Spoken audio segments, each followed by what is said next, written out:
I have talked about the temple here before, but it's been a while. Skipping the lifetime build up to going to the temple, skipping the naked under a poncho, washing and anointing, going straight to the ceremony. When I went to get my endowment, I was 19 and I was getting married the next day. Full 100% deep in my bones believer of everything about the church. So I went in that day expecting a lot, very excited, very happy. One of the first things that made me was the fact that there was a man standing up there behind the altar looking around as though he was saying the words, but it was actually from a loudspeaker. And loudspeaker voice was very intimidating. The first thing that was this is not the positive stuff that I expected, was God will not be mocked. So that I was like, okay. And then the second thing that made me, besides the outfits, was the fact that it was a movie. So I'm sitting there and I expected this sacred, one-of-a-kind, godly, close to heaven experience, and they're playing a movie. And it wasn't even a good movie. It was kind of amateur quality, and it was not even a movie about stuff that I didn't know already. It was Genesis in the Bible.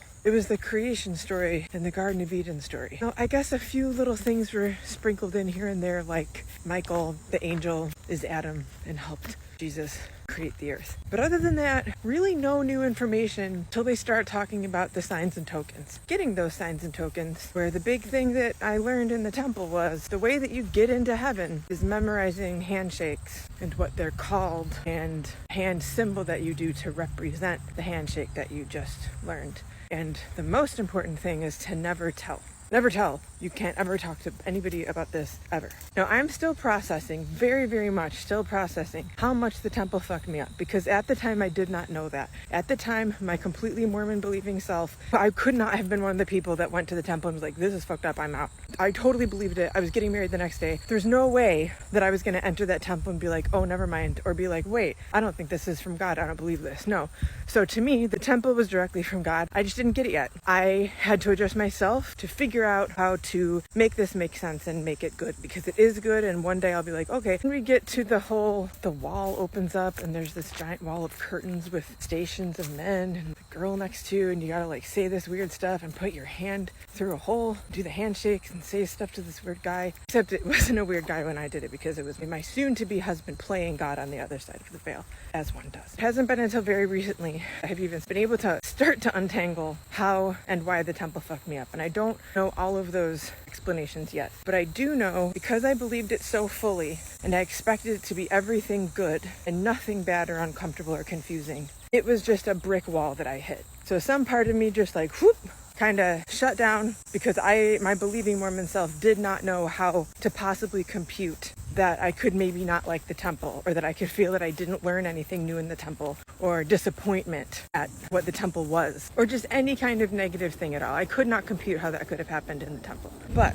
what I have figured out is that the temple is indeed a good representation of what Mormonism is, which is, it looks great on the outside. I mean, arguably, they're not my kind of building, but if you look at them, they're lovely, extravagant. They look good in a certain way to a certain kind of person from the outside, even inside the building. But when you get into what you're actually doing in there, the ultimate expression of Mormonism is complete control over and complete silence from members. You go where they tell you to go. You dress how they tell you to dress. You sit where and with whom they tell you to sit. You watch the movie they tell you to watch. You repeat the words they tell you to repeat. Nobody in there is saying anything of their own accord. There's no question and answer. Stand up when they tell you to. Sit down when they tell you to. Do this hand thing when they tell you to. Repeat after them when they tell you to. Agree with what they tell you to agree with. And most importantly, everyone is the same. Everyone looks the same, dresses the same, does the same things as everybody else, goes the same places as everybody else. It's the same order. It's just complete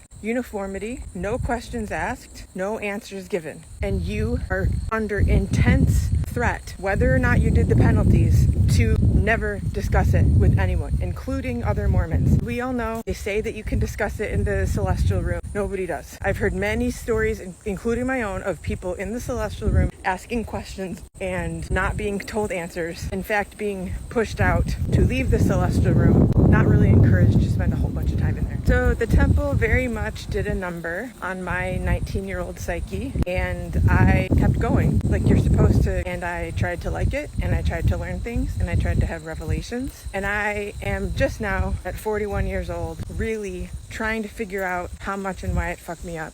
And it gets so intense to think about it that I often need breaks, which makes writing a book where it plays a very central role difficult, but also very cathartic because it's a horror novel. It will be done one day, and one day I will share it with all of you. We can all watch some Shakespearean shit go down in the temple.